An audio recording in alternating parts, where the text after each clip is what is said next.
Podcastirmãos.com. Olá, pessoas! Podcastirmãos.com Jetlag especial entrando no ar. Eu sou o Paulinho, estou aqui com o Hugo, que a gente vai ter que segurar para não ser odiado no Brasil. Eu sou o Hugo, prazer estar aqui. Estou aqui com o Gustavo, que teve o privilégio de experimentar meu choque cultural em primeira mão quando esteve comigo há um mês atrás, em São Paulo. Verdade, foi uma delícia de choque reverso. Eu sou o Gustavo, eu estou aqui com o André, que em 5 anos de Espanha já teve chance de experimentar 2 vezes o choque cultural. Que maravilha, né? É o que todo mundo quer. E eu sou o André e tô aqui com o Paulinho, que ele sim tá doido pra viver um choque cultural reverso, não vê a hora.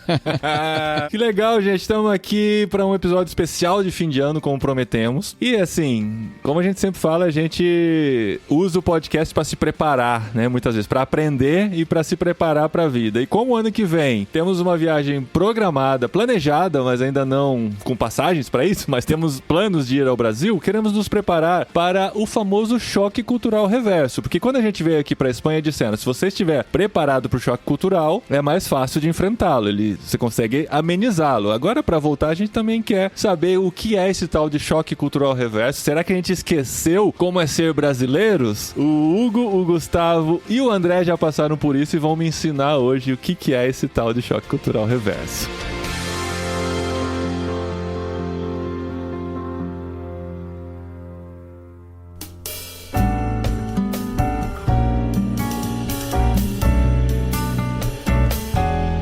Bom, é isso, gente. Choque cultural reverso nada mais é do que a palavra diz, né? Você voltar para o seu país e viver um novo choque cultural, achando que você voltaria para o que você era antes de sair de lá. Quando você volta para lá, você percebe que você já não é mais aquela pessoa que saiu daquele país e o país também não é mais o mesmo depois desse tempo. Então a gente, quando volta, tem esse choque cultural. O André, como o Gustavo disse, já viveu isso 2 vezes, porque ele já voltou para visitar o Brasil por 2 vezes. Ele tá na Espanha já há 5 anos e já voltou pra visitar, mas só como visita. Mas o Hugo decidiu dar aquele passo hard, né? Eu vou voltar pra morar no Brasil simplesmente depois de viver 23 anos fora, gente.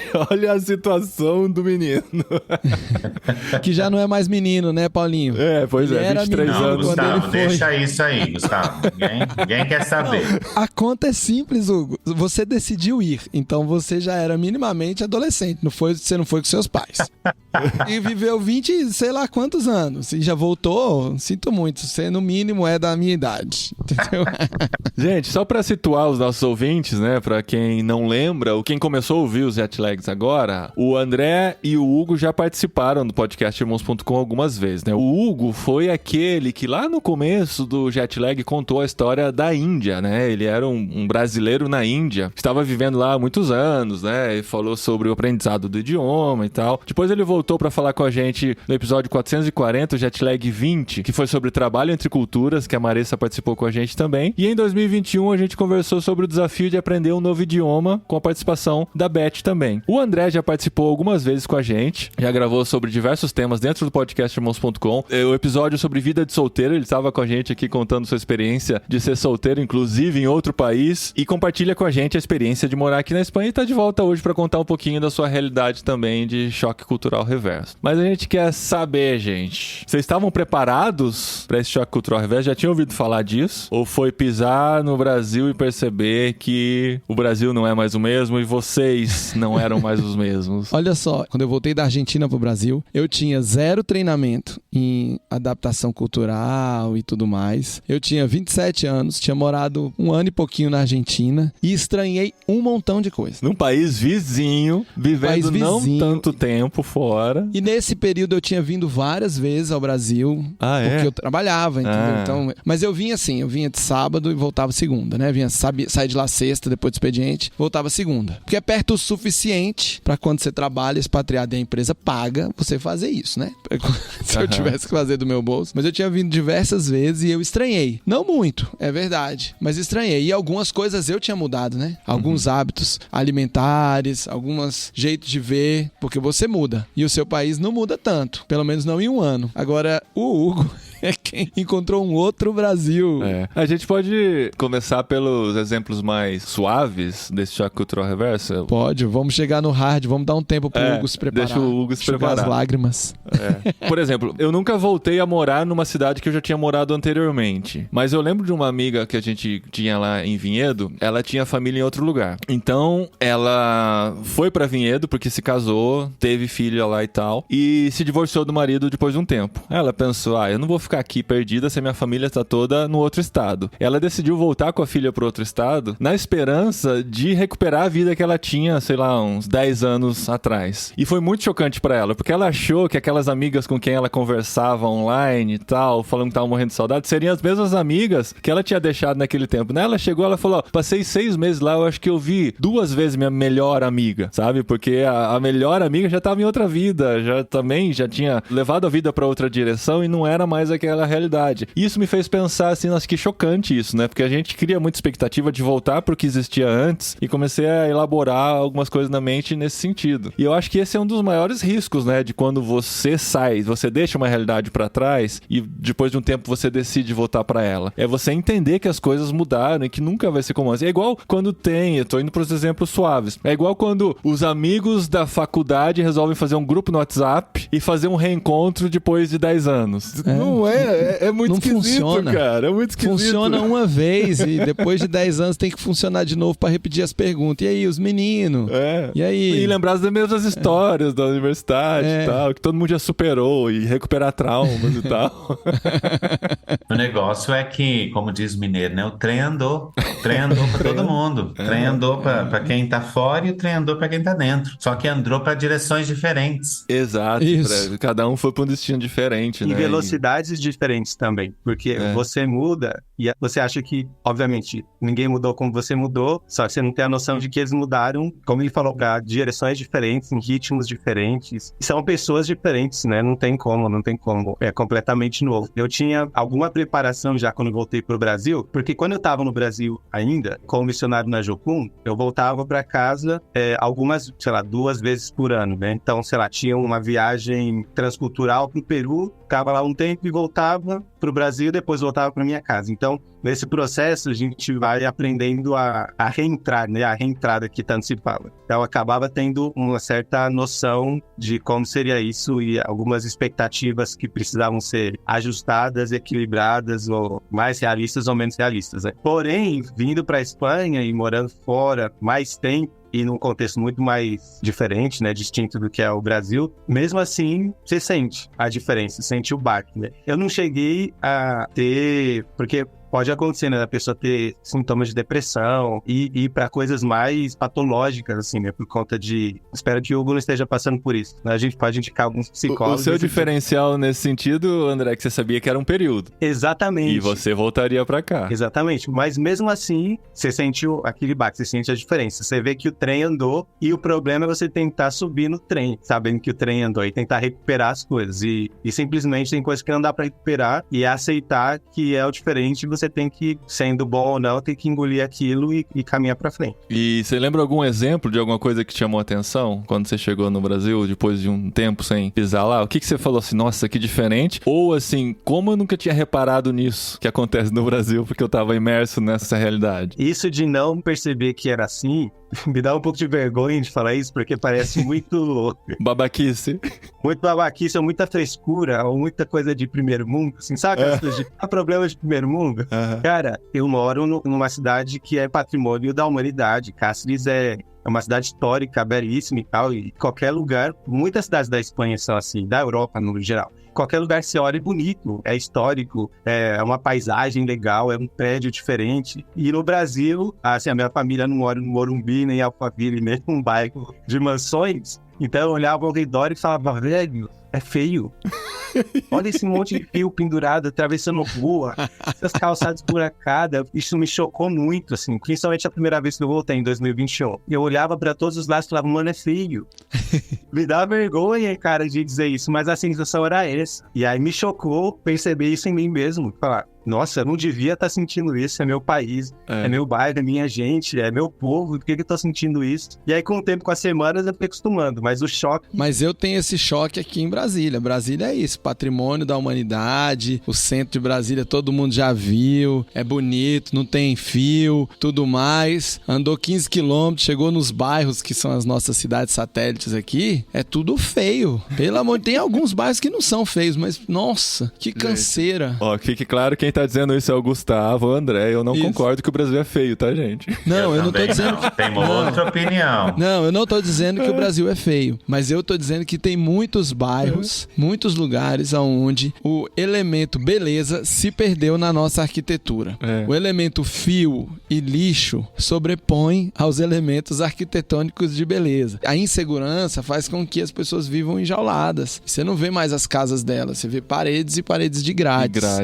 Ou muros muito altos com muitas cercas em volta. Isso é geral aqui em Brasília? Não é geral. É geral no Brasil? Não é geral. Tem muito lugar bonito. E em lugares, às vezes, até inseguros. Mas esse conceito, isso é um tema que eu converso demais com a minha esposa. Esse tema da beleza, de uma forma geral, não só a beleza do nosso corpo, mas a beleza do ambiente, se perdeu na nossa cultura. A diferença é que aqui na Europa, eles aprenderam a valorizar o antigo, né? Valorizar o velho. Eles fizeram o velho ficar chique, né?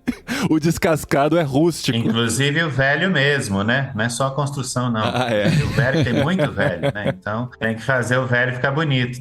Pra mim, eu acho que... eu estava muito preparado por causa de muitos anos, porque eu trabalhei como líder de organização e eu recebi muita gente, líder de equipe esses anos todos. Na verdade, eu ajudei muitas pessoas através de choques culturais, tanto reverso quanto choques culturais naturais. Não só brasileiros, mas outras nacionalidades também. E a maior parte do tempo eu estive na Índia, mas nos últimos anos eu estava morando na Inglaterra. Então eu recebi muita gente. Então tem tudo na minha cabeça. E isso me deixa um pouco mais irritado comigo mesmo, porque eu não consigo fazer a conexão da cabeça pro coração.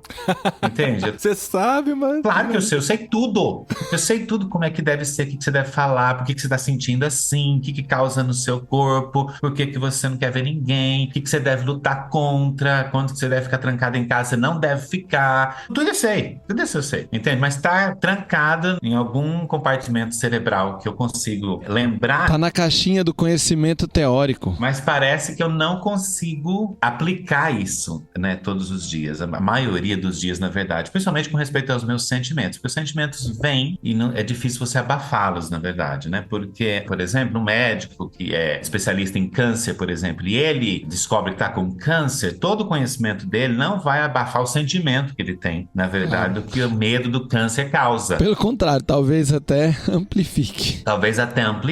Então eu sei as consequências se eu não fizer isso, se eu não fizer aquilo, eu sei as consequências se eu ficar trancado em casa por 3 dias, se eu não falar com ninguém, todas essas coisas, né? Então eu tenho, sim, só que é aquela coisa, tudo me lembra, todos os dias, de que eu tô num lugar diferente, até as pessoas falam pra mim. Então, assim, não tenho saído muito, até porque eu tô numa cidade nova que eu não conheço muita gente, e as pessoas, assim, é impressionante, esses últimos 2 meses, uma das perguntas que eu mais ouvi é: e o senhor é de que país? Você fala português muito bem. O senhor é de onde? Tem a história clássica que você contou no jet lag, né? Do táxi lá em Brasília. A gente virou até corte no Instagram, que o cara falou: nossa, você fala português muito bem, né? Quantas vezes você já ouviu isso desde que você chegou aí, Hugo? Não, então. Agora, quando eu falo assim, não, eu sou brasileiro, a pessoa fala assim, mas você tem um sotaque de gringo, você tem um sotaque de estrangeiro e tal, e coisas assim. Eu acho que é mais a cara de estrangeiro que você tem, Hugo. Acho que nem não, sabe o que eu estou descobrindo, Gustavo? É por causa disso. Eu estou aprendendo, mas eu desacostumei de cortar as palavras. Então eu falo as palavras inteiras. Então eu falo igual o povo do jornal. Eu não tô falando assim, tô com você. Eu não sei, eu tenho que pensar pra falar assim. Normalmente eu falo assim para o tempo inteiro. Eu falo todas as palavras. Eu não corto. Eu tô contigo. Eu não falo isso. Eu falo, eu estou com você. Eu gostaria de você, por favor. Outro dia na imobiliária, a moça falou uma coisa pra mim. Eu falei assim, tá bem, eu uso esperarei lá. Eu assustei. Eu pensei, quem fala assim? Ninguém fala assim. A moça deu uma olhada pra mim. Ok, deve ser a pessoa lá da Academia de Letras. Isso, o cara mais chique, tem escritor de livros. Quando você usar mesóclise, Euclise, vai ser fenomenal, cara. Esperá-los aí em minha casa logo mais. Quase. Então eu tô pensando se é isso. Eu tô pensando se é talvez porque eu uso estruturas em inglês. Eu tô pensando que às vezes eu não lembro o nome do negócio, então eu tento explicar. Eu falo assim, aquele negócio que você usa. Falta assim, vocabulário básico. Aí dá ruim. Falta vocabulário. Aí você descobre que é escova de dente, né? Que você não tá lembrando. Não. Pois é. Então, por exemplo, eu tenho tentado melhorar meu vocabulário, porque o Gustavo mesmo já me apontou, porque tudo pra mim é muito especial em português. Então, essa é a minha palavra de correr. Isso é a sua muleta. Isso aí. Então, quando eu quero falar aqui uma coisa muito legal, eu falo que é especial. E o Gustavo um dia falou pra mim assim, mas tem outras palavras, você só fala especial, em 20 minutos você fala 10 especial, usa outras coisas. Entende? Usa um sinônimo. Eu tava num táxi, por exemplo, Paulinho, e eu pensei assim, vou segurar meu né? Qualquer que seja sotaque, vou tentar falar igual mineiro, sei lá o quê. Aí o taxista falou pra mim assim, de repente, e você mora em que país? Aí eu falei assim, ué, por que você acha que eu moro fora? Aí ele falou assim, porque tudo que eu tô te contando, você fala pra mim assim, uau, e brasileiro não fala uau. O brasileiro fala assim, nossa, bah, nu. Mesmo, eita, nu, mas no uau a gente não fala, e você só fala uau. Aí eu falei, nossa, gente. Rapaz, mas tem também. Mas você também encontra os caras com a sensibilidade idiomática, vamos dizer assim, né? Top. Parece. De alta Foi qualidade. o Uber em São Paulo. Pra ele perceber essa diferença, né? Mas é por quê? Porque eu faço muitas perguntas. Então toda resposta fala assim: uau, que legal. Uau, que interessante. Uau, que interessante. Então ele pensou: não, eu vou te dizer, nós já estamos acostumados com sua forma de falar. E não achamos mais estranho. Mas eu lembro, a primeira vez que eu gravei com você, eu achei que você tinha sotaque mesmo. Então acho que nossos ouvintes estão escutando o podcast agora, estão falando, não, mas ele tem sotaque, por que ninguém reconhece? As pessoas que me encontram pela primeira vez, eu fui no posto de gasolina e o rapaz aqui falou assim, o senhor mora muito tempo no Brasil? Aí eu falei pra ele, acabei de chegar. Falei, não vou nem explicar pra esse. Deixa ele achar o que ele quiser. Tem caso que é assim mesmo, a gente não perder tempo pra explicar pra pessoa que você nunca mais vai encontrar, sabe? Eu posso falar de um choque um pouquinho mais profundo, pegando aí o carro do que os meninos estavam falando sobre beleza? Eu sou oposto, porque como eu morei a maior parte desse tempo na Índia, eu acho o Brasil lindo, gente. Lindo. Ah, verdade. Lindo, eu acho o Brasil europeu. Eu chego no aeroporto em Guarulhos e eu penso assim, gente, mas que linda essa avenida, essa marginal do Tietê. Gente, olha essa marginal. Ninguém buzina, os carros tudo certinho, organizado. Todo mundo vai, todo mundo para no lugar. Respeita o cruzamento, é. No semáforo todo mundo para, não tem um guarda batendo na porta do carro com a gente pra fazer a gente parar. Nada. Aí o que é um dos meus choques que acontece muito com a minha família, mas com amigos próximos? Eu me irrito profundamente porque existe um desejo de reclamar do brasileiro. Nossa cultura reclama de tudo. Tudo é ruim. Então nós precisamos reclamar, nós precisamos reclamar da rua, nós precisamos reclamar da comida, nós precisamos reclamar do clima, nós precisamos reclamar da família, nós precisamos reclamar do SUS, nós precisamos reclamar de tudo. A gente, numa conversa de brasileiro, se não tiver reclamação, não conversa brasileira. Isso me irrita, porque eu acho isso extremamente... a maioria das pessoas que reclamam nunca teve uma experiência. Então compara com o quê? Né? Compara com... Como é que chama o filme lá da moça que canta nos Alpes suíços? Esqueci. A Noviça Rebelde. Essa aí. Compara com que a noviça rebelde pensa assim, olha só como o Brasil não é. Eu penso assim, gente, espera um pouquinho. Compara o Brasil com o Egito, compara o Brasil com o Níger, compara o Brasil com a África do Sul, compara o Brasil com a Índia, compara o Brasil com o Camboja, com o Vietnã, com o Laos, compara o Brasil com a Turquia, com o Paquistão, com o Cazaquistão, com o Quirguistão. Compara o Brasil com esse lugar. Não compara o Brasil com a Noruega, com a Suíça, que nem com os Estados Unidos, porque nós não estamos lá. Não, e se você compara em alguns quesitos, ainda assim é melhor. Por exemplo, a burocracia, cara. A burocracia no Brasil, quando você mora fora, você descobre que o Brasil é o jardim do Éden da burocracia. O SUS é maravilhoso, gente. Minha sogra foi tratada no SUS. Eu tava na Inglaterra por 3 anos, minha mulher demorou 18 meses para ver um ginecologista. Entende? Eu morava numa cidade pequena. O SUS é maravilhoso. Tem lugar ruim? Claro que tem lugar ruim. Tem lugar ruim, mas tem lugar ruim até na casa da gente, da família da gente. Na casa da gente tem um canto ruim, todo lugar tem lugar ruim, né? Então esse pra mim é uma das coisas que eu tenho que me segurar, por exemplo. exemplo. Mas o ponto é que, assim, comparando com o bom com o ruim, ou com o que é melhor que o pior, o lance é que a comparação é inevitável, né? Claro. O ponto seria o que poderia ajudar a gente a ter mais saúde mental nesse processo de comparação, porque ela vai acontecer. Eu acho que uma coisa importante é você achar pessoas, eu não sei como fala isso de novo, pessoas seguras. Pessoas que você pode falar e não vão se ofender. Porque se eu reclamo algo, por exemplo, do Brasil para uma pessoa, para um amigo geral, ele vai ficar chateado. Eu já ouvi muito assim, você não mora aqui há mais de 2 décadas, você não pode falar nada. Você tá lá fora, então vai lá para fora. Eu já ouvi isso. São pessoas culturalmente maduras, entendeu? Talvez. É porque consegue perceber que existe o mundo. E pessoa que você vai poder falar. E aí, você sabe que você não tá falando que você odeia ou que você tá com raiva, mas é porque você precisa, que você tá num momento difícil e precisa falar, né? Por isso que eu pago uma terapeuta também, né? Então, aí você fala. E a terapeuta, se não gostar, já avisei, ó. Não me interessa a sua opinião. Eu tô precisando de um ouvido. A minha terapeuta tem um do serviço mais fácil do mundo. Ela me faz 2 perguntas em 1 hora. Ela faz a primeira pergunta, como você tá? E eu falo por 40 minutos. E ela me faz uma pergunta pra seguir aí, e eu falo mais 20. Pronto, acabou a sessão.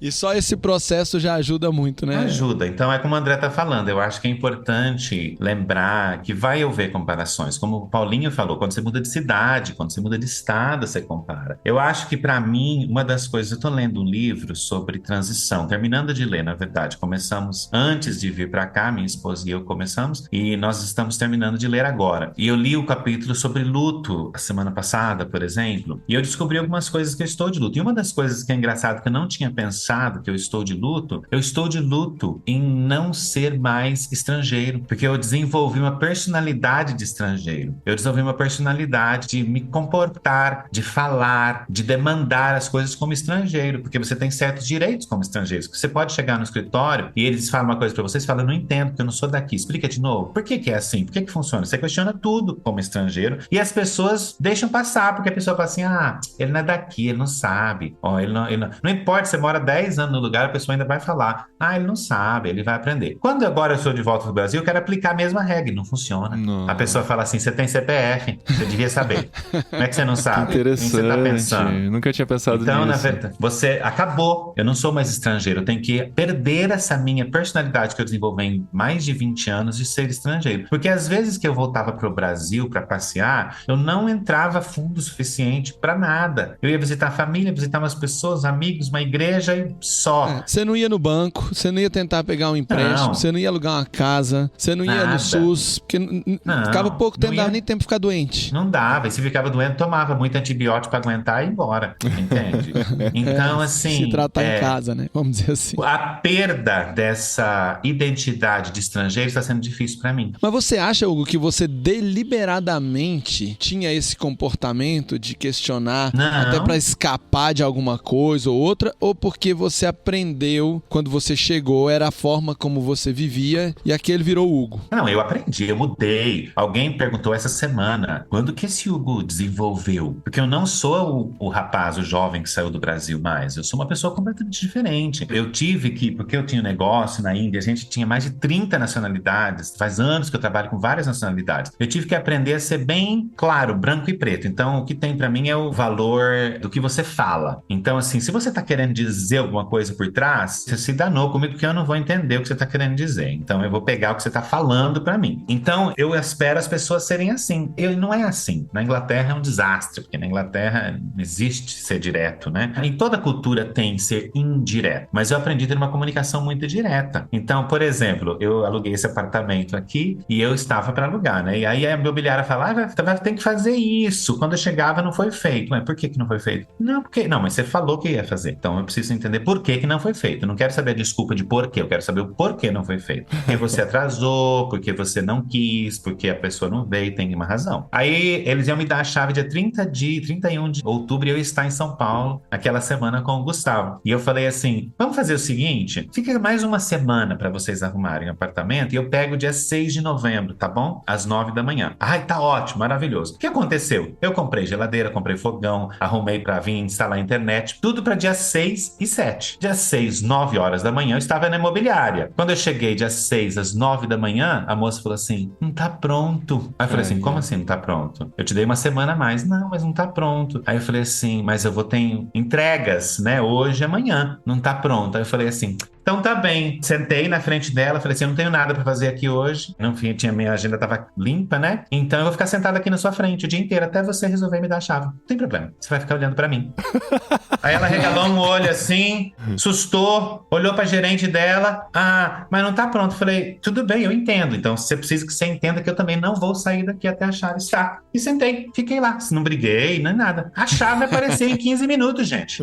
A chave apareceu. E não tava pronto? Não estava. Tinha que fazer uma vistoria, mas eles deixaram eu vir com a vistoria para receber as coisas, deixaram a internet vir instalar. Eles deixaram eu vir antes de eu pegar a casa, porque o problema foi deles que atrasou, entende? Uma pergunta, você acha que isso tem mais a ver com a sua personalidade ou com a mudança de personalidade que você teve quando você estava fora, ou com o choque de voltar e agir com a mesma personalidade em dois lugares diferentes? Não, então, é esse que eu falei, né? Porque o que acontece? Na Índia ou na Inglaterra, eu demandava por quê? Eu sou estrangeiro, eu tô te pagando. Eu não sou teu amigo, meu filho. Eu te paguei por um serviço e eu preciso desse serviço. A gente pode tomar 5 chai aqui, mas eu quero o meu negócio que você prometeu hoje. Paciência. Então, o que acontece? Aqui no Brasil não funciona. Aqui no Brasil, o que acontece? Se eu fizer isso, eu vou ser o chato, eu vou ser o arrogante, eu vou ser a pessoa que não tem paciência. Mas na Índia, não. Na Índia, se você fizesse isso, você não era o chato. Eu tava nem aí. Porque parece chato. Eu sou estrangeiro. Eu sou estrangeiro. Aqui na Espanha é diferente, porque se você agir assim como estrangeiro, você fecha todas as portas pra você. Sim. Como estrangeiro, você tem que meio que se submeter um pouco e vestir essa camisa de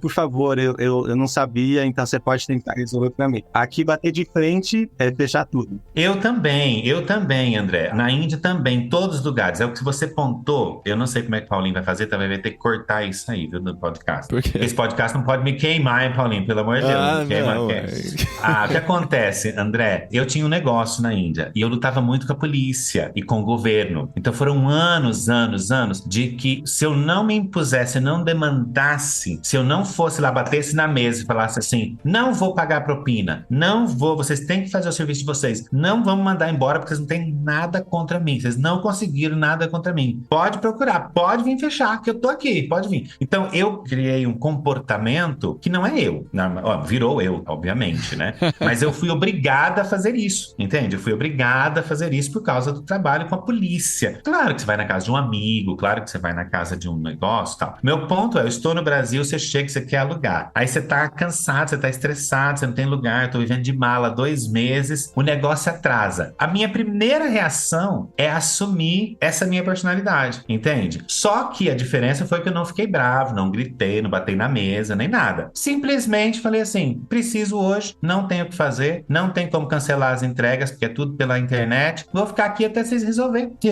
vocês ficam aqui olhando pra mim, eu fico olhando pra vocês. Foi assim. Só que isso já foi suficiente pra assustar, na verdade, né? Mas eu concordo com você. Maior parte das outras coisas, como estrangeiro, o que eu ouvia muito na Índia e na Inglaterra? Você não tem direito nenhum. Você é um estrangeiro. Você não tem passaporte aqui. Você não tem esse negócio que o brasileiro fala, eu tenho direito, pode me dar, né? O brasileiro gosta de falar isso. A gente, como estrangeiro, não tem. Então eu aprendi outras maneiras de arrumar o meu direito, principalmente com a polícia, né? E com o governo, né? Mas eu acho, passando lá a experiência de passar 5 dias com o Hugo dando o Go Equipped lá e a gente saindo pra comer junto e caminhando junto e conversando e tudo mais, eu acho que essa falta de paciência do Hugo com o Brasil e o brasileiro não tem só a ver com quem o Hugo é, mas tem a ver com o fato dele estar chocado com a nossa cultura. E aí a nossa cultura, no sentido Brasil grande demais, lá da cidadezinha do interior que ele foi morar. Existem algumas expectativas naturais da população com relação a serviços a serem prestados. E o Hugo não tem essa expectativa, talvez por conta de tudo isso que ele acabou de explicar, mas tem um quê de isso aqui não é a minha terra, não é assim que é o jeito certo de fazer. Lembra quando a gente muda para outro país que a gente fica naquele, o que a gente sempre fala aqui, né, de choque cultural. Então, Paulinho, eu me lembro os primeiros podcasts lá, quando o Paulinho tinha recém-mudado, era um choque cultural com toda a burocracia, que não era o melhor jeito de fazer, não é possível. Eu lembro que a documentação da Adri foi choque cultural atrás de choque cultural para poder vencer as etapas. O Hugo voltou para cá e aqui também tem a burocracia, que pode ser coisa, que pode ser menor, mas aí ele tá chocado, porque, por exemplo, talvez, né, não seja só você ir na polícia e o cara da polícia tem autonomia para resolver. Talvez aqui na nossa estrutura do Brasil você tem que ir em 5 lugares, tem que ir no cartório, tem que ir na prefeitura, prefeitura, você tem que ir na hora VaptVupt, poupa tempo, depende do estado, tem um nome, você tem que ir naquele lugar, aí você vai no negócio de energia, aí você vai no negócio da água, enfim, você tem vários processos burocráticos que nós estamos acostumados, que o Hugo não está mais acostumado, e ele não tem mais paciência. Ele não sabe mais resolver. Eu acho que esse choque cultural reverso tem muito assim, porque quando eu fiquei um ano fora, eu voltei, eu sabia resolver as coisas. O Hugo ficou 20 e quantos anos? 24, na verdade, né? Mais de 24 desde que eu fui pro meu treinamento, né? Eu saí do Brasil, mas eu saí em setembro de 99 e voltei em setembro de 2023. Gente, ele saiu daqui no século passado, sabe? A gente andava de carroça, agora a gente anda de carro. Fernando Henrique Cardoso era o presidente, cara. Você tem noção disso? Então, era um outro planeta. O sistema bancário era totalmente diferente. O Hugo já me fez um monte de perguntas. Gustavo, eu quero financiar uma casa. Os caras estão me perguntando isso. É isso mesmo? Se faz esse tipo de pergunta. Eu tive dificuldade para comprar um chuveiro, gente. Eu fui comprar um chuveiro para casa que eu aluguei, eu desisti. Fui comprar o dia seguinte. Porque tinha tanta especificação de watts, de voltagem, de um negócio que eu descobri CDA, CDM, uma coisa de água, o MDC, MDA, uma coisa por água por metro quadrado que vem, quando que vem. Eu falei, moço, só quero tomar um banho, eu tomo do cano, não tem problema, eu só quero ligar o negócio e sair água, só. Tá calor mesmo, nem ser quentinho, já tô satisfeito com quente, água. Na verdade. Eu acho que uma das coisas que, pra mim, ou pra minha geração, talvez, Paulinho, talvez seja diferente até pra você, apesar de nós sermos praticamente a mesma geração, eu acho, parecido, né, perto. Eu saí do Brasil praticamente ou no começo da internet. Ninguém tinha celular, nenhum dos meus amigos tinha e-mail, não existia Facebook, não existia Instagram, não existia YouTube, não existia nada dessas coisas. Mas sabe o que já existia? Irmãos.com, cara. É sério? Um aplauso. Tem coisa mais vamos velha. Parar. Eu não sabia. Tem coisa mais velha que meu choque cultural. E o que acontece? Como eu fui fora disso, hoje eu recebi gente esses anos todos, e o que acontece? O pessoal chega no aeroporto, liga pra mãe, liga pra tia, liga pra avó, liga pra aquela prima que não falava há 2 anos, mas como tá fora do Brasil, tem que falar todo dia agora, né? Quando eu fiquei, os primeiros 2 anos que eu fiquei na Índia, eu falei com a minha mãe 2 vezes. A Alessandra não falou com a mãe dela, minha esposa. Eu falei com a minha mãe uma vez que meu avô faleceu, porque ligar era caríssimo. E eu fiquei uma vez que eu quase morri, que eu tive hepatite B e tifoide ao mesmo tempo, e minha mãe conseguiu o telefone e me ligou. Foram as únicas vezes. Então, eu não fiquei acompanhando música, não fiquei acompanhando série, não fiquei acompanhando nada, pregação do Brasil. Me desconectei. Quando a internet... Novela? Não. Quando a internet... Eu ainda lembro do Outro, né? Tinha o Outro. A Gata Comeu, né? Sassaricando, Que rei sou eu. Sassaricando, que rei sou eu. É verdade, essas coisas. Então, assim, chega aqui e fala assim, o quê? O Tarcísio Meira não é mais o galã do Brasil? Quem é o galã? Tony Ramos não é mais? Não faz mais novela? Então, assim, quem que é a Anitta, gente? A Anitta parece marca de xícara chinesa. Eu tenho uma Anitta em casa pra tomar café. Eu não sei o nome das coisas, das pessoas. Tem muita sigla nova, que a pessoa fala a sigla pra mim e fala assim, o que significa isso? Mas o que é isso? Aí a pessoa olha pra mim assim, como é que você não sabe? Né? Os planos de telefonia é diferente, a maneira como a telefonia funciona é diferente. Como cobra é diferente, né? Tudo é muito diferente, né? Então, assim, eu sinto que eu estou indo para o país que eu falo a mesma língua, só tenho que aprender expressões novas, que as minhas expressões são um pouco antigas, mas que eu não conheço a cultura. Uau. E eu só falo a língua. E é muito gostoso, porque me lembra. Eu tenho imagens assim. Lampejos. Nossa, que palavra Você usou chique, glimpse? é outra palavra. Parece nome de criança, né? Vem aqui, lampejo. Vem aqui, deixa eu te apresentar. E tem lampejos, assim, como diz o Gustavo, nossa, eu me lembro disso, que gostoso ser brasileiro. Claro, a pizza é maravilhosa, você tá num lugar e você não tá preocupado com a hora, e coisas assim, né? Ainda mais... Então tem coisa que você tá gostando? Eu ainda não tinha ouvido você falar isso. Conta pra gente. O que é legal aqui no Brasil? Eu já liguei pros meus amigos na Inglaterra mostrando a feira, pensando assim, olha aqui, ó, tanto de fruta que nós temos, de comida, de coisa, tudo fresco, ó quanto custa essa manga, não custa R$10 uma manga ruim, que veio lá da Espanha verde, ou de Portugal, entende? Ou do Caribe. É fresca aqui, ó, não preciso comprar abacate, meu vizinho me dá. Ontem eu ganhei 5 litros de leite. Então essas coisas assim que... domingo eu também ganhei abacate. A vantagem de estar no interior e estar no Brasil, porque as pessoas sim são... O povo brasileiro é muito bom. Eu acho que uma das coisas que eu me irrito é ver a bondade que eu vejo do povo brasileiro e ver as pessoas reclamando do próprio povo. Nós somos bons irmãos, as pessoas gostam de ajudar uma a outra, as pessoas são solidárias. Você pede informação, as pessoas te dão, as pessoas te ajudam. Se você precisa de um celular, olha, posso rotear do seu? A pessoa deixa. É impressionante. Sabe uma coisa que eu acho que eu vou sentir falta quando estiver no Brasil, e vou demorar pra me acostumar? É poder conversar entre família com a certeza de que ninguém vai entender na rua, sabe?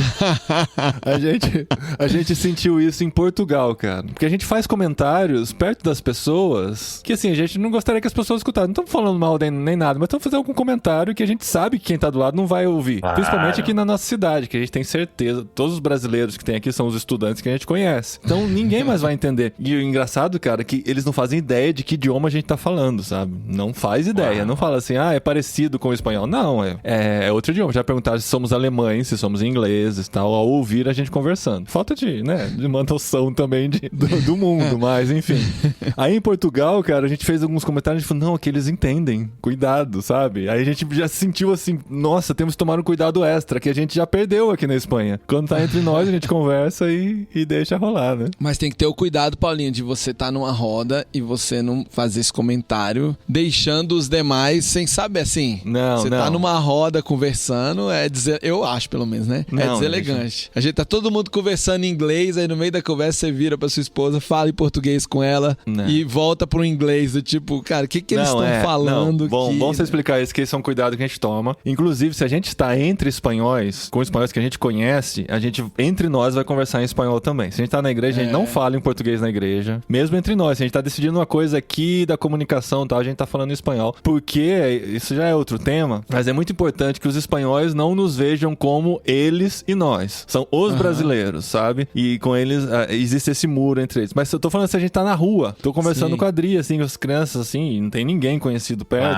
A gente conversa com mais tranquilidade. Que sorvete ruim aqui nessa sorveteria. Meu Deus do céu. Assim, lembra de não voltar. Anotação mental aqui, não vamos voltar. E você ainda tá na sorveteria, né? Você tem essa liberdade poética. E a gente toma cuidado pra não usar palavras que podem ser reconhecíveis em espanhol. Então a gente vai usar um outro adjetivo que eles não... Ruim, por exemplo, eles não conhecem o que é ruim, né? Mas a gente não vai falar mal, por exemplo, que é parecido com malo, entendeu? Mas o Hugo pode conversar em hindi com a esposa dele. Essa parte ele ainda tá liberado. Porque eu vou contar aqui pra vocês, pessoal. O Hugo me levou pra jantar num restaurante indiano. E foi muito interessante, porque a gente ficou ali os dias em São Paulo. E no primeiro dia eu falei, não, vamos comer uma pizza. Tô em São Paulo, vamos comer uma pizza boa. Disseram que era a melhor pizza de São Paulo, né? De São Paulo, era a melhor rede de pizzaria de São Paulo. Mas a gente não foi sabendo disso. A gente foi numa que alguém indicou que era boa, depois que descobrimos que era a melhor. Uma fila enorme, ficamos um tempão comendo uma pizza. No outro dia levaram a gente pra comer um hambúrguer que disseram que é o melhor hambúrguer de São Paulo. Ficamos numa fila. O Hugo nem comeu. Não comi porque não aguento mais carne, gente. Outra coisa, não aguento carne. Quanto custa o melhor hambúrguer de São Paulo, Gustavo? Só pra eu me preparar. Rapaz, uma fortuna. R$70. R$70 o hambúrguer. R$72. O hambúrguer é bom.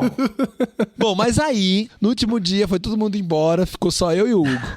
Aí, onde que a gente vai? Eu falei, Hugo, todo dia eu escolhi, você mal comeu, você torceu o nariz, você foi lá, comprou uma barrinha de cereal na lojinha de frente pra comer, não quis comer. Onde você quer comer? Eu vou no lugar que você quiser. Aí, então, vamos num restaurante indiano aqui em São Paulo, vai ter. A gente achou lá aleatoriamente no Google, chegamos no restaurante. Vocês precisavam ver pinto no lixo. Essa é a expressão correta. Gente, ele entrou, o restaurante simples, tinha só um atendente brasileiro e tinha o dono, que era indiano. Na hora que o Hugo viu o rapaz, ele ficou numa satisfação tão grande. E ele mandou hindi com o cara. Só que o cara não acreditou que ele tava ouvindo um holandês no Brasil falando hindi. E aí o cara respondeu ele em inglês. Olha só que curioso. Ele falou em hindi, o cara respondeu em inglês. O Hugo ouviu em inglês e mandou de volta em hindi. O cara respondeu em inglês. Na terceira que o Hugo mandou em hindi, o cara mudou pro hindi. Aí eles plá, eu não entendi nenhuma palavra. O cara vira pra mim e fala em português. Nunca vi um brasileiro que fala tão bem hindi na minha vida. E aí chamou o dono, né? Assim, aí virou aquele momento. Aí chegou uma outra família de indianos. Eu acho que ele tá falando hindi. Só que aí era uma família do sul da Índia que não falava hindi direito. Aí conversamos lá em inglês e o Hugo pediu um monte de comida. A gente comeu com a mão. Já viramos amigo, né? Já estamos amigos no Instagram. Vamos visitar a família lá em São Paulo. Lá em São Paulo. Já fez amizade com a família. Aí você percebe que todas as reclamações que ele tava fazendo do brasileiro, do Brasil, era que ele viu o povo indiano. Ele voltou anormal. Impressionante. Eu fiquei impressionado. Diz o Gustavo que eu mudei de personalidade, assim, que eu... Muda o semblante. Eu nem percebi. Ele volta pro modo super animado. Sai do modo falta de paciência com esse povo aqui e entra no modo super animado. Esse modo falta de paciência, eu espero que passe, viu, Hugo? É fácil votos. Também. Dizem que demora até 1 ano e meio pra passar.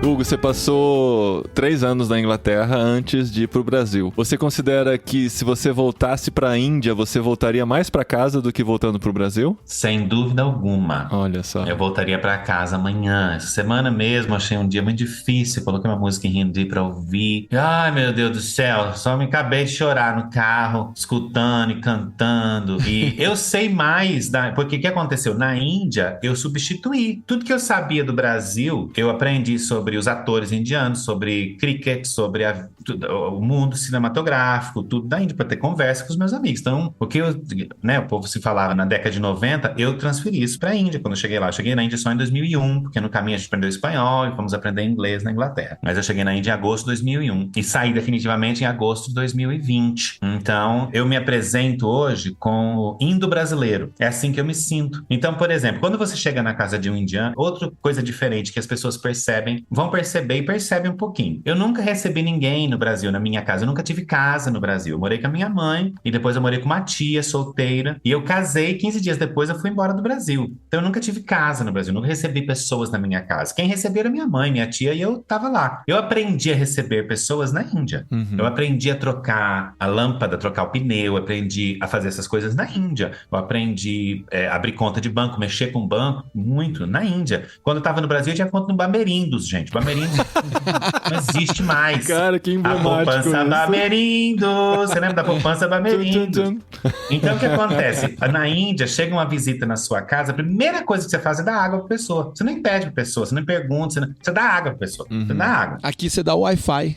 Wi-Fi, aqui você dá o Wi-Fi. Aqui você espera a pessoa pedir, né? Ou oferece. Ou aqui, se você fala assim, quer um cafezinho? A pessoa fala assim, não quero, não. Eu fiz isso semana passada. Veio 2 pessoas que a gente acabou de mudar no apartamento, visitar minha sogra, na verdade, vieram com a minha sogra, eu falei assim, quer um cafezinho? A pessoa assim, não quero não. Eu falei, quer sim, uma delícia o café, delícia o café que eu comprei, quer sim, só um pouquinho. Não tô tomando muito café, não tem problema, eu faço pouquinho pra você experimentar. Fui lá e fiz uma xicrona desse tamanho, pessoa. Não tomei não aceitei não, como resposta. E pra mulher, eu fiz um chá, já que ela não ia tomar café, eu fiz um chá, mas tomaram 2 tomaram na minha casa. Porque na Índia você não tem não como resposta. Você vai fazer e pronto. Você vai tomar o chá e você vai comer o que quer. Mas aqui em Goiás também não é assim, não. Aqui em Goiás é comida o tempo inteiro. Chegou, comeu.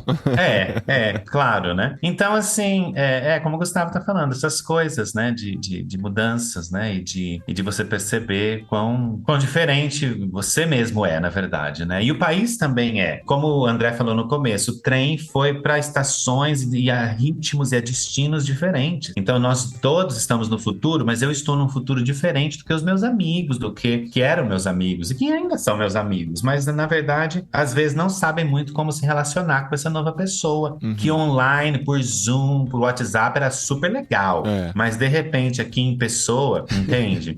Não é tão assim, porque não tem tanta paciência. Ao vivo não é tão legal, né? É porque aí você começa a ver a vida da pessoa integral, né? Não só a vida instagramal, né? Que aí claro. A vida não é tão legal. For pensar assim, né? Como eu era há 20 anos, né? Lembrar de quando eu namorava com a Adri, a cabeça que eu tinha, sabe? As coisas que eu pensava e tal, cara, é outra pessoa, né? Se as pessoas esperam encontrar o Hugo de 20 anos atrás e você mesmo esperar encontrar os seus amigos de 20 anos atrás, eles não existem mais, cara. É muito louco isso, é muito bizarro. Aceitar isso, né? Igual você falou, a cabeça até entende, mas aceitar isso com o coração deve ser muito pesado, né? E assim, uma análise que eu tenho tentado fazer gente, todos nós crescemos emocionalmente, né? E uma grande parte parte disso. Nós somos influenciados pelo nosso ambiente, pelo ecossistema, pelas coisas ao nosso redor. Então, apesar do Brasil ser um gigante, nossa cultura ser muito variada, nós temos, assim, um bloco, né, uma televisão, uma internet que é muito profundo para explicar as palavras que eu preciso. Que bate nas pessoas ao mesmo tempo, praticamente vindo das mesmas direções. Então, os estímulos de crescimento são os mesmos. Vocês aí na Espanha, eu na Índia, na Inglaterra, tive outros estímulos de crescimento que os brasileiros não tiveram. Então, outros raios solares, outras coisas culturais, outras coisas da internet, da televisão, bateram em mim e me fizeram crescer para lados que os meus conterrâneos brasileiros não receberam, né? Então, eu me desenvolvi em áreas que as pessoas que estiveram no Brasil não desenvolveram, mas o brasileiro desenvolveu em áreas que eu não desenvolvi, porque eu não estava aqui.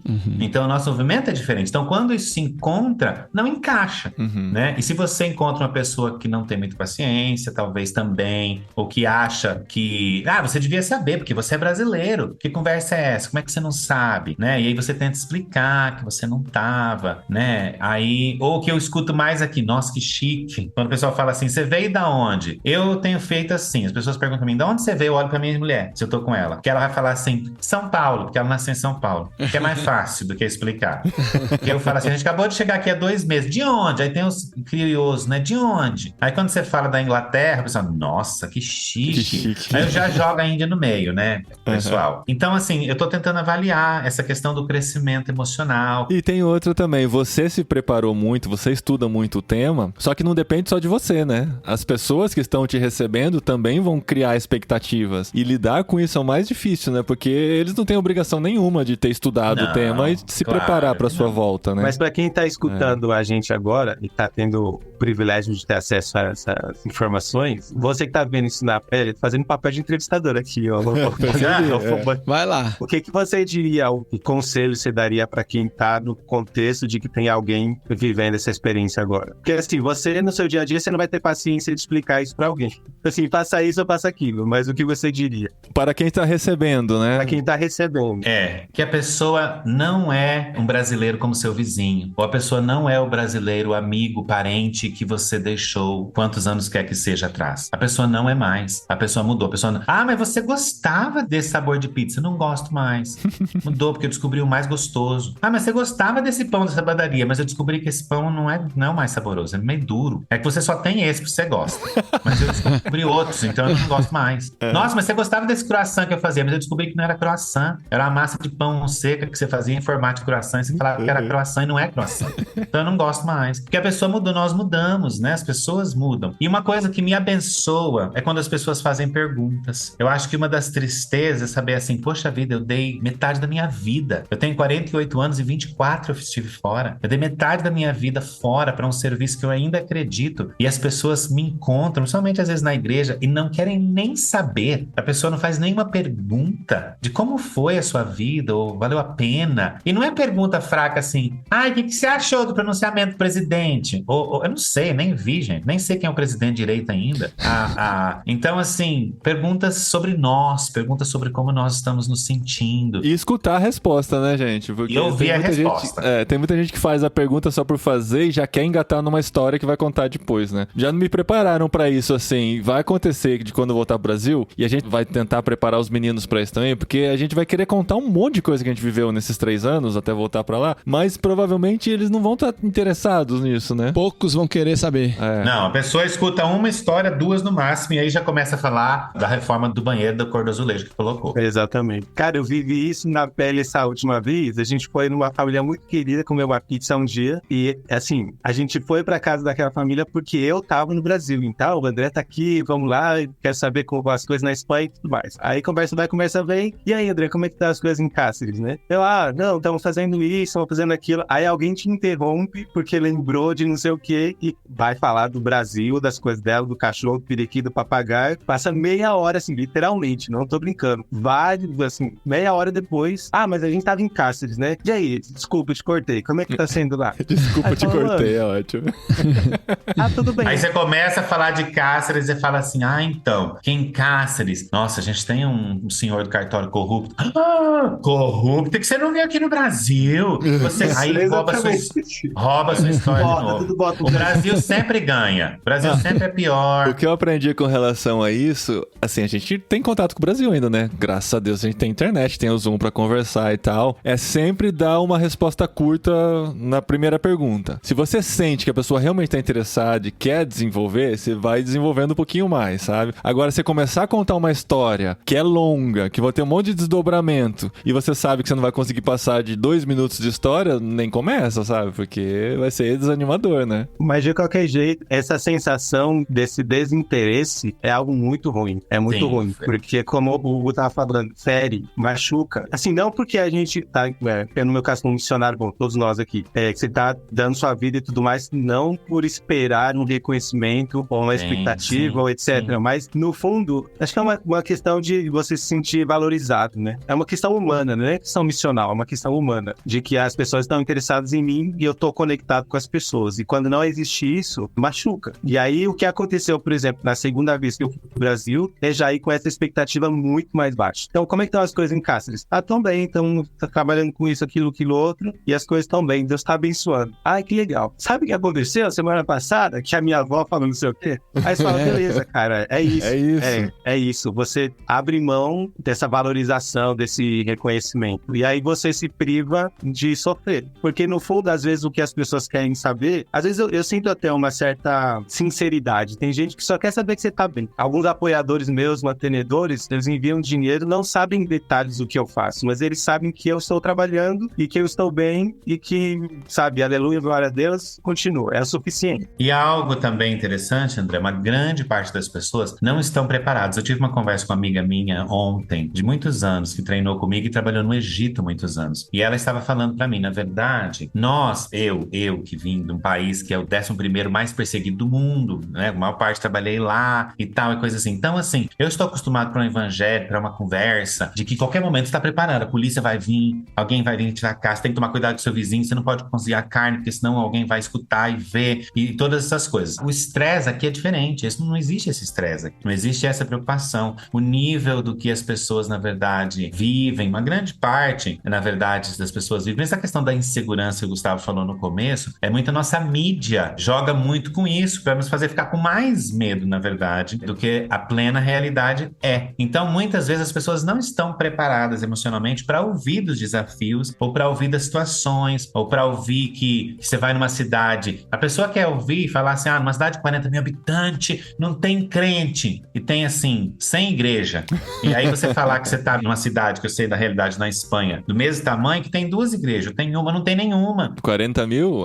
Tem muitas aqui que não tem nenhuma. Muitas. É porque essas coisas também confrontam, né? Assim, choca o cristianismo da pessoa, né? De alguma forma. Então, as pessoas não querem ouvir. As pessoas não querem ouvir, não estão preparadas para ouvir isso. Então, por isso, quando você começa a ir mais profundo, existe um corte emocional automático. Porque eu não estou preparado para ouvir isso. Porque, na verdade, eu estava achando que a gente estava numa situação ruim. E você está me falando que nós estamos bom e que eu estou errado esse tempo todo. Não quero ouvir isso, não. Uau. O uau do estrangeiro. O uau do gringo. Uau.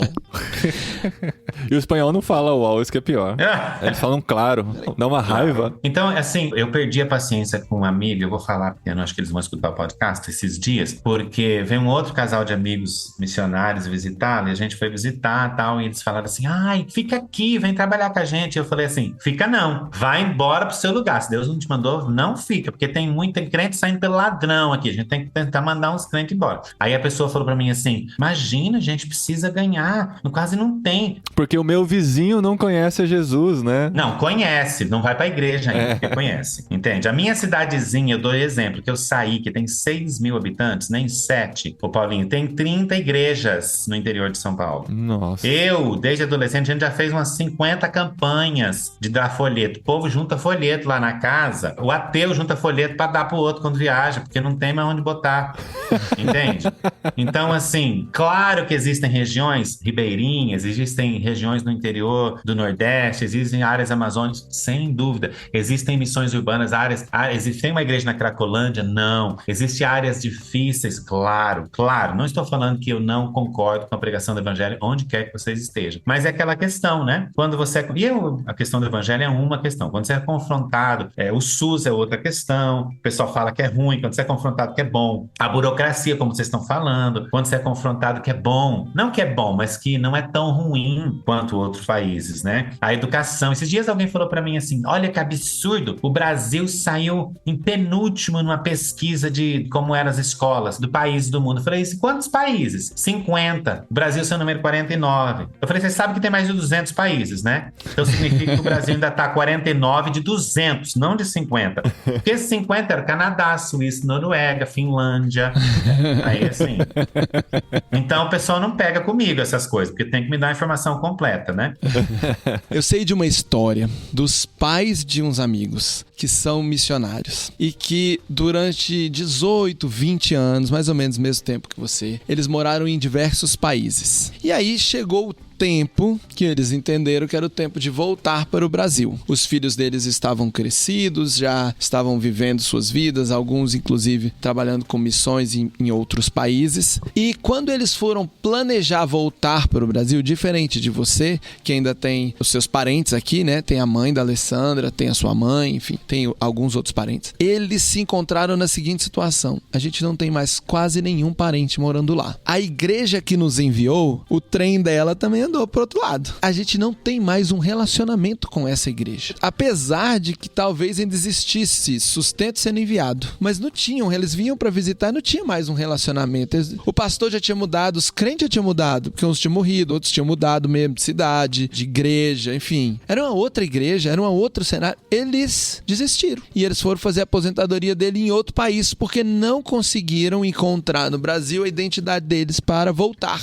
para a casa. Porque é mais fácil continuar como identidade de estrangeiro. É mais fácil continuar sendo estrangeiro. E para os nossos amigos missionários, tent makers ou missionários tradicionais, como que a gente pode planejar isso para não deixar isso acontecer? Eu vejo especialmente com os tent makers que como a pessoa foi para um outro país porque ela arrumou um emprego, sabe? Nem sempre a igreja pensa que ela arrumou um emprego porque ela quer ser sal e luz lá naquele outro país, naquela outra região. Muitas vezes é só porque foi o lugar que pagou melhor, entendeu? Nem sempre paga melhor, né? Mas enfim, o sentimento, a sensação que tem é que foi porque quis, porque foi porque tá trabalhando lá. E rapidinho a relação vai ficando frágil com a igreja. E como que essa pessoa mantém essa relação com o país, não só para diminuir o choque reverso, mas para pelo menos deixar uma porta aberta para esse momento de voltar? O que você fez para isso? Ou o que você já viu fazer? Eu estabeleci talvez contatos e relacionamentos fortes. Eu investi em relacionamentos pesados. Eu invisto na questão da comunicação, né? Tanto por e-mail quanto por agora, né? A questão de mídia social, WhatsApp, essas coisas. Eu investi em pessoas que não necessariamente eram meus amigos antes, mas que se tornaram amigos. Eu conheci na jornada, por exemplo,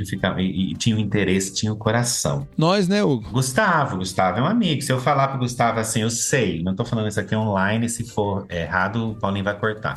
Se o Gustavo falar que não é verdade...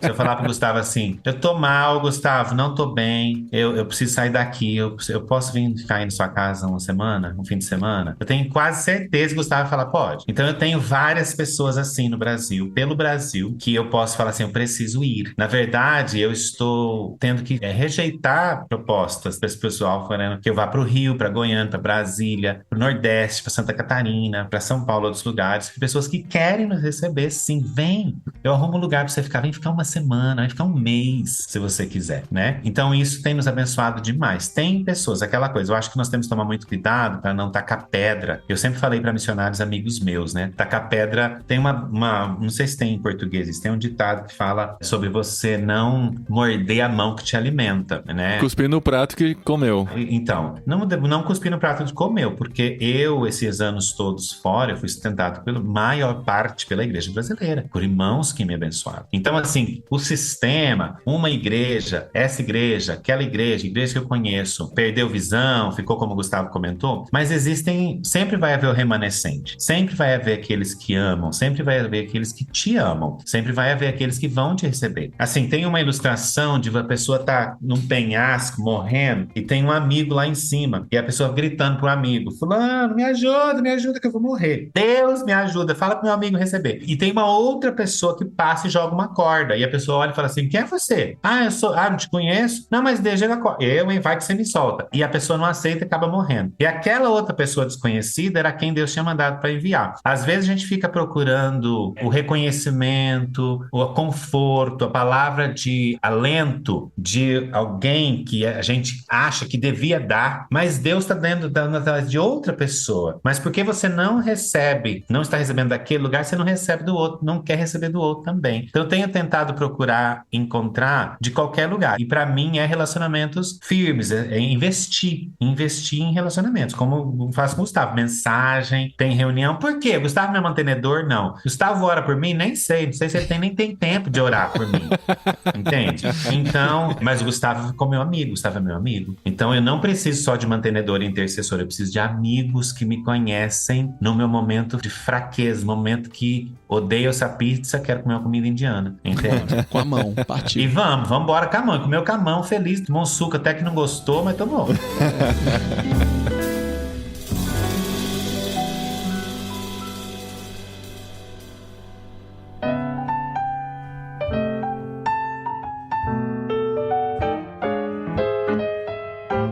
Falando de comida, eu achava que a gente ia sofrer muito com a adaptação com a comida aqui e tal, porque tem muitas coisas que a gente gosta no Brasil que não tem aqui. Mas aconteceu aquilo, né, de que assim, a gente vai se acostumando com um novo hábito, com a nova alimentação, e não tem como reclamar da comida espanhola, né, que é super variada, é boa demais, com muitas coisas muito gostosas, mas assim, a picanha suculenta a gente não come mais, o churrasquinho e tal. A coxinha não tem. Não tem a coxinha, e a gente até hoje não aprendeu a fazer coxinha nem pastel, então a gente fica na saudade. Só que com o tempo a gente vai se acostumando, e hoje eu já consigo ver, meu irmão trabalha no frigorífico, ele é responsável pelo marketing desse frigorífico, e vira e mexe ele posta nas redes sociais dele a foto da picanha sendo cortada assim, suculenta, e eu já consigo ver essas fotos e não chorar, né, por exemplo.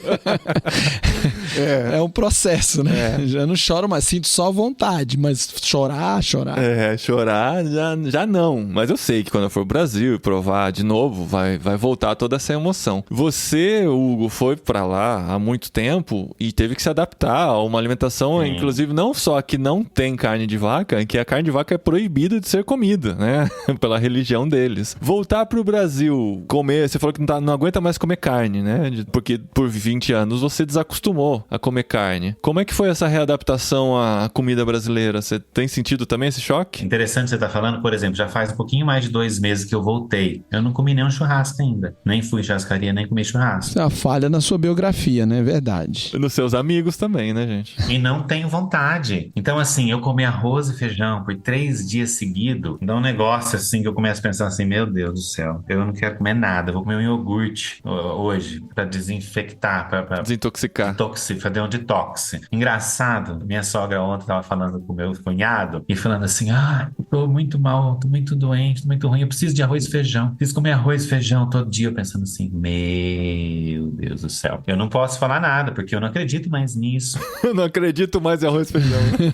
Não acredito mais em arroz e feijão. Então, por exemplo, eu e minha esposa, a gente come arroz e feijão talvez uma vez por mês, gente. 2 vezes por mês, máximo. A gente comia como uma comida de um país essa que era aqui. Então, aqui, acho uma delícia, por exemplo, pizza, porque a gente tem assim, umas que põe em cima da pizza aí. Recheio, apesar de ser Nossa, falar cobertura. Em cima. Não é cobertura? Não. Cobertura de pizza, que, meu Deus, não tem lugar nenhum. O pessoal falta assim, o pessoal moe a unha do frango, mistura com queijo, põe acerola e granola e a outra ola aí. Essa pizza tá parecendo um caldeirão da bruxa. Cara, e come, é uma delícia, é uma coisa impressionante. E não, na Inglaterra, na Índia, tinha assim 3, 4 recheios aí, é o que tinha e pronto, né, o tempo inteiro. Então, maravilhoso, os nossos lanches prensados, lanche da praça, do interior, essas coisas assim. Mas no receio, assim, de que a comida mudou muito. E eu acho difícil ir pra casa das pessoas um pouco, porque se você tá alguns dias na casa da pessoa e você fala a pessoa assim, eu não quero comer, ou se eu tô na casa da minha mãe, ou alguma coisa, a pessoa fala assim, mas você tem que comer arroz e feijão, porque brasileiro acredita, se você não comer arroz e feijão, você vai ficar doente. Não é comida, né? Passar mal. Não é comida. Como é que você come pão? Como é que você come iogurte? Como é que você come só um tomate com alface aí? Não tem uma carne, gente? Como é que você come arroz e feijão e abobrinha? Que isso, gente? Põe um ovo nessa comida, pelo menos, pra dar uma proteína, né? Então é lutar com esse estigma também. Meu irmão veio com a minha cunhada aqui para a Espanha e teve um dia que ela comentou, então hoje eu queria comer comida. Eu falei, o que é comida? Defina comida, né? Se for arroz e feijão, na Espanha não tem comida, né, gente? Pois é. E pra você, André, como é que foi? Você passou menos tempo longe e voltou de férias. Você voltou com esse desejo incontrolável de provar tudo que você não comia há muito tempo ou já estava mais acostumado com o novo cardápio? Não era um desejo incontrolável, mas eu tinha a minha listinha de coisas que eu queria aproveitar que estava no Brasil para poder comer, porque estando aqui seria mais difícil, né? Então, inclusive, essa conversa aqui tá me lembrando que eu trouxe canjica do Brasil e tô guardando ela. E agora que o tempo tá frio, tá me dando vontade de comer canjica. Vou fazer a canjica aqui. Quando eu vim pra Espanha, eu não vim com esse apego à comida brasileira. Então, pra mim, não ter arroz e feijão nunca foi problema. Eu não costumo ter saudade das coisas do Brasil, da comida, né? Que é bom, assim. Eu tenho saudade das pessoas, de algumas pessoas. Mas da comida em si, pra mim, sei lá, não ter arroz e feijão, não ter isso, não ter aquilo. Então, quando eu fui, era assim, quero aproveitar que tem, porque tem. Tem gente que se apega tanto, né, e faz o seu cardápio ser completamente do país de origem. E eu acho isso péssimo. Um problema, você nem aproveita o que tem ali no país e fica sempre caçando feijão, caçando isso, caçando aquilo. Sim, eu acho interessante. Isso foi mudando. Não era assim. Eu era mais ou menos, eu achava assim, as coisas brasileiras maravilhosas. Achei os primeiros 10 anos vindo visitar, ou indo do Brasil, eu vinha visitar, eu chegava no aeroporto, queria comer uma pizza e queria comer carne, queria comer churrasco. E depois, quando eu voltava pra Índia, eu levava uma mala de mais de 20 quilos só de coisa. Eu já cheguei a contrabandear até carne seca, bacon, farofa, pão de queijo, polvilho, tudo que você possa imaginar. Até flocão de milho, que eu nem comia isso no Brasil, mas eu levava porque eu queria comer. Até as coisas que eu nem... Vai que dá vontade, né? E isso com os tempos. Tanto que a última vez que nós fomos, não quis levar nada. Eu levei nem café, porque tinha café já bom, já tem café bom na Índia, na Inglaterra, que pega brasileiro. Então eu não levei nada. Eu fiquei impressionado, pensei, meu Deus, não tem nada que eu quero levar. Mas foi uma mudança gradual. Um processo, né? Tanto que você disse os primeiros 10 anos, né? Eu vinha com listinha, igual o André, eu vinha com listinha. Eu quero comer isso, quero comer isso, quero comer isso, quero comer isso. Eu quero comer lá e comer suspiro de bar, aquele suspiro assim. Eu quero comer canudinho, aquele canudinho velho. Com doce de leite. Muito bom, gente. Eu acho que é isso, né? Mais algum ponto importante que faltou a gente cobrir? Eu acho importante só talvez mencionar, Paulinho, que demora para as pessoas que vão voltar ou que estão voltando, mas a gente se adapta. Seja bondoso, gracioso com você mesmo. Se chega uma tarde, se chega um dia, se você não quer ir no culto no domingo, não vai no culto. Se você quer dormir até 10 horas, dorme, você pode. Você não precisa ir fazer alguma coisa, trabalhar. Se você não quer ver ninguém, sábado minha esposa quis sair, foi na minha sogra, eu não quis, eu fiquei em casa. Seja gracioso com você mesmo, dê tempo para você. E outra coisa, seja gracioso com as pessoas, porque como o Paulinho falou, as pessoas não têm obrigação. Eu tenho pensado muito, foi uma escolha minha de aceitar um chamado de Deus e ir. Foi minha escolha, ninguém me obrigou. Minha mãe não me obrigou, minha esposa não me obrigou, a organização não me obrigou, Deus não me obrigou. Eu quis ir, eu aceitei, eu me enterrei profundamente na Índia, foi uma escolha minha. Eu conheço amigos missionários que ficam sempre superficiais, nunca se desligam. Tem amigos americanos que celebram o Thanksgiving todo ano e faz tudo. Eu não lembrava nem que era 7 de setembro, gente. Eu celebrava 15 de agosto, que é a independência da Índia. Entende? Então, assim, feriado, por exemplo, aconteceu essa semana, teve o dia da consciência, da escravitude, da... Consciência negra. Consciência negra. Eu se levantei cedinho e fui pro banco. Eu fui descendo e pensando, gente, tudo fechadas. Por que tá tudo fechado as lojas? Cheguei no banco, tudo fechado. Aí uma pessoa lá na porta falou assim, meu filho, é feriado hoje. Pensei, mas gente, ninguém avisa que é feriado.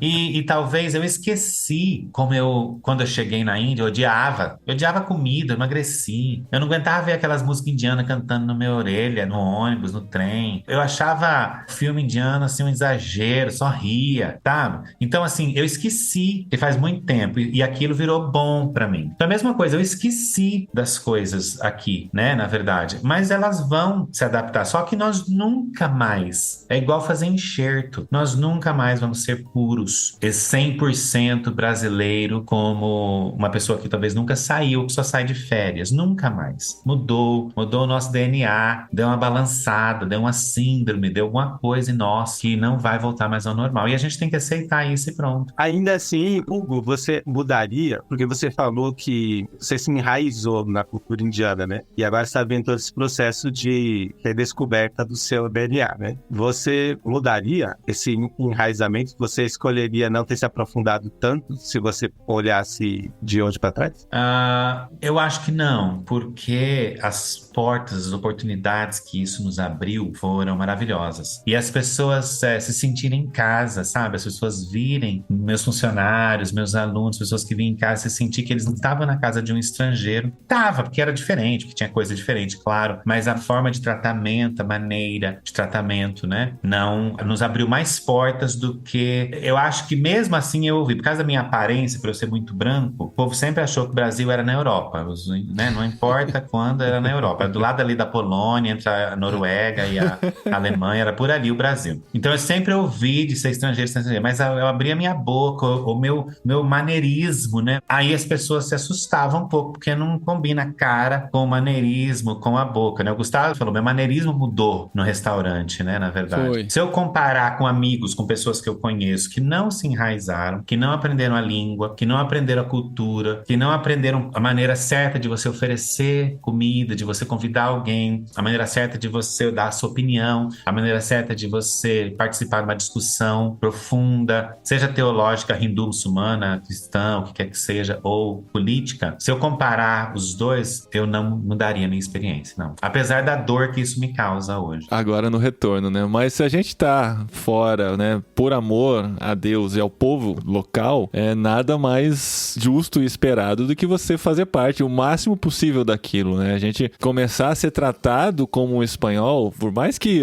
o nosso label estrangeiro vai estar para sempre, vai estar na nossa cara, vai estar no nosso sotaque, mas eles poderem tratar a nós como eles tratam outros amigos espanhóis é o melhor presente que a gente pode ter, né? De se sentir um pouquinho mais parte daquilo, mesmo ainda se sentindo estrangeiro, mas podendo aproveitar, podendo viver isso intensamente. Eu acho que faz toda a diferença, né? Você foi com um propósito, e todos nós, quando mudamos de país com esse objetivo de levar o evangelho, a gente vai com o propósito de abençoar aquele povo e de se misturar com aquele povo, para que essa bênção seja completa, para que a gente entenda eles, tenha acesso a eles, para que eles tenham acesso a gente. Esse processo, eu acho que ele vale a pena. Agora, ele tem um custo, que é o custo na volta. Alguns não dão conta e não voltam, outros vão viver esse processo na volta. E eu tô muito empolgado com a volta do Hugo, muito mais do que ele. Por quê? Porque o Hugo, ele, nesse processo que ele passou os anos fora, ele trabalhou missionalmente, então ele foi missionário, mas ele também foi um homem de negócios, ele também trabalhou, então ali naquele ambiente que ele viveu e tudo mais, ele aprendeu tantas coisas que são ricas e válidas para o nosso povo que está aqui, para quem ainda quer ir, para quem ainda está sonhando. Quantas pessoas não nasceram enquanto você estava fora, Hugo? Pessoas que podem ouvir a sua história e aprender dessa história. Ontem eu estava conversando com um colega no trabalho e ele está fazendo engenharia da computação e eu fiz ciência da computação. Só que quando eu me formei foi o ano que ele nasceu. Foi a primeira vez que eu tive esse choque geracional e a gente tá trabalhando junto.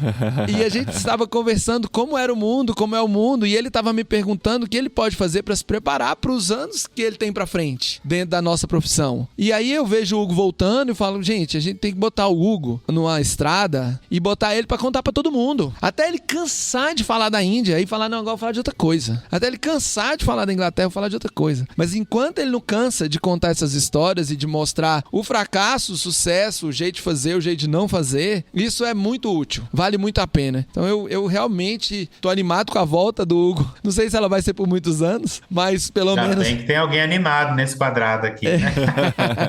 Mas eu acredito que não só a volta do Hugo pro Brasil, mas de tantos outros missionários que podem e precisam ser valorizados pela nossa igreja, pelo nosso mundo missionário, porque eles têm muito a nos ensinar, muitas histórias pra gente ouvir, a gente vai dar muita risada junto. O Hugo contou lá durante o curso algumas histórias que a gente chorou de rir, e ele contou algumas histórias que a gente chorou com ele. Então, são histórias que tocam a gente e que a gente pode usar essas histórias para nos prepararmos melhor, para nos entendermos melhor e para seguir melhor melhor na nossa própria caminhada de cristão. Então vale a pena voltar, mas vivam primeiro bastante.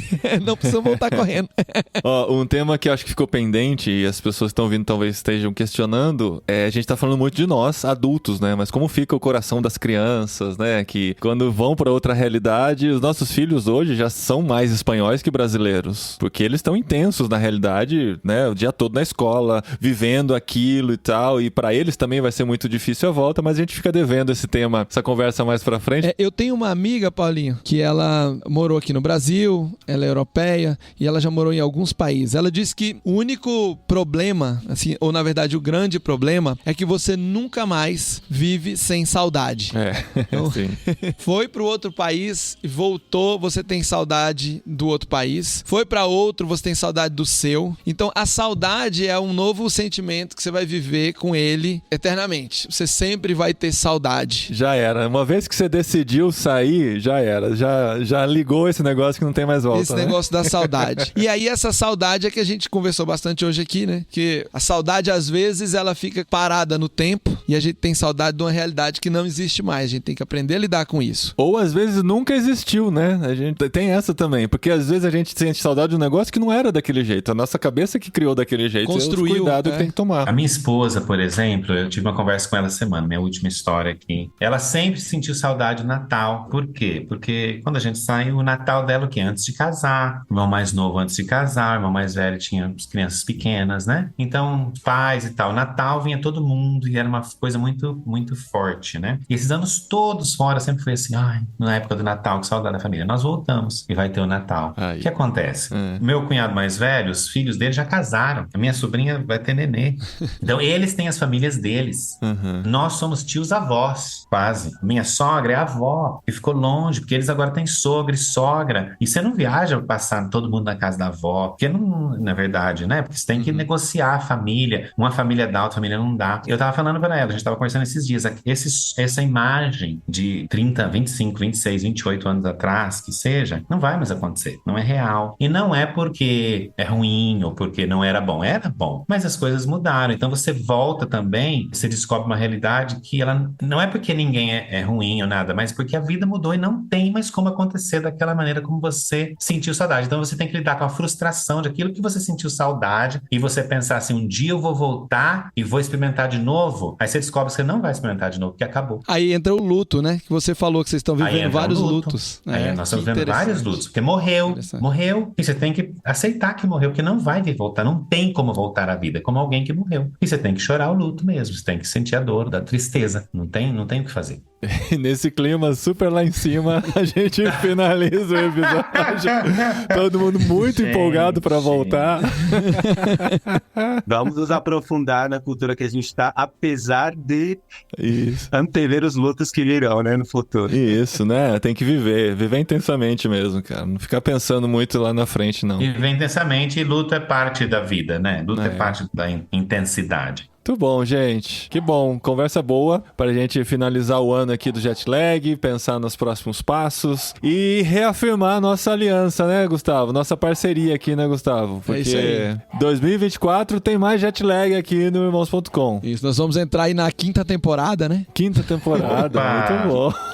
Não, nós vamos entrar na 6ª temporada. Na 6ª temporada. 6ª temporada. Olha isso. Do nosso Jetlag. Tentando desbravar novos países. Esse ano a gente conseguiu uns bem diferentes aí. Foi legal, retrospectiva muito boa. Pois é, não ficamos só na Europa, que é o mais fácil de achar gente. Só que eu já tentei vários países diferentes, mas os países que tem muita perseguição, as pessoas não querem gravar, né? Tem gente lá.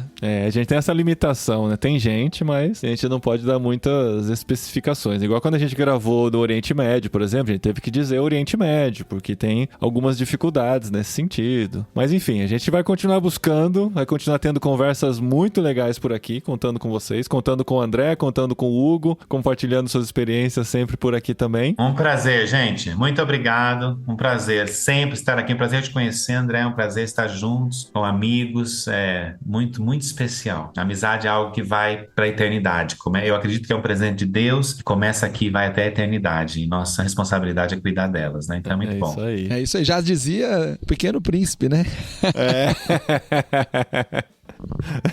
Prazer te conhecer também, Hugo. Valeu, Gustavo. Valeu, Paulinho. Tamo aí, 2024. Tamo que tamo. Bom, Paulinho, a gente já tá com um monte de planos pro 2024. E aí no nosso primeiro jet lag do próximo ano, eu trago a programação da Tente pro próximo ano. Tivemos um ano muito, muito legal. Fizemos várias coisas. Tivemos vários treinamentos, várias promoções. Muita coisa aconteceu. E assim, eu tô bem grato a Deus por esse tempo da Tente esse ano. Remontamos o time, trouxemos novas pessoas e fomos longe. E temos muitas expectativas pro ano que vem. No próximo jet lag vem aí boas notícias. Agora vamos celebrar o fim desse ano. Gente, o jet lag volta no dia 23 de janeiro com um episódio especial. Nós vamos fazer uma caixinha de perguntas jet lag. Vamos abrir no perfil de irmãos.com no Instagram e no perfil da Tente Brasil, Brasil Tente no Instagram. Vamos abrir para perguntas lá e eu e o Gustavo vamos responder essas perguntas nesse episódio especial do começo do ano, explicando conceitos. Se você não lembra de algumas coisas, se você quer saber mais, se quer saber de oportunidades, faz a sua pergunta lá nos nossos Instagrams, que a gente vai responder no dia 23 de janeiro aqui no podcast irmãos.com Jetlag. Beleza, gente? Beleza. Um abraço. Valeu. Deus abençoe. Grande abraço. Valeu, pessoal. Até mais. Mas semana que vem tem podcast irmãos.com ainda, viu? Não acabou, não. Opa.